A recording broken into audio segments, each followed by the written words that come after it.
கந்த சஷ்டி கவசத்துல ஒரு வரி வருது, ஒரு நாள் 36 கொண்டு. அதாவது கந்த சஷ்டி கவசத்தை ஒரு நாளைக்கு 36 முறை படிக்கணுமா. படிச்சா 7 மணி நேரம் ஆகும். நான் படிச்சிருக்கேன். கலியுகத்துல கந்த சஷ்டி கவசத்தை ஒரு நாளைக்கு 36 முறை படிக்கிறதுக்கு நேரம் இருக்காதுன்னு தான் அதுலயே சூட்சுமமாக ரகசியமாக ஒரு விஷயம் சொல்லப்பட்டிருக்கு. முருகனுடைய அருளால் நான் தெரிஞ்சுக்கிட்டேன். அதை நான் உங்களுக்கு சொல்றேன். ரவண பவச ரரரரரரா ரிவண பவச ரிரிரிரிரிரி, இதுக்கெல்லாம் என்ன அர்த்தம் நான் தேடி தேடி தேடி முருகன் அருளால் தெரிஞ்சுக்கிட்டேன். சரவண பவ முருகனுக்கான மந்திரம். இத 6 முறை சொல்லணும்.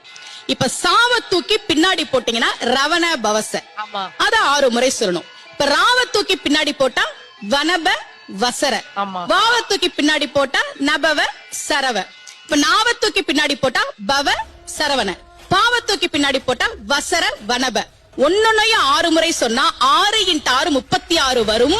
இப்படி சொன்னால் 5 நிமிஷத்துல சொல்லிடலாம். கந்த சஷ்டி கவசத்தை 36 முறை சொன்ன பலன் கிடைக்கும்.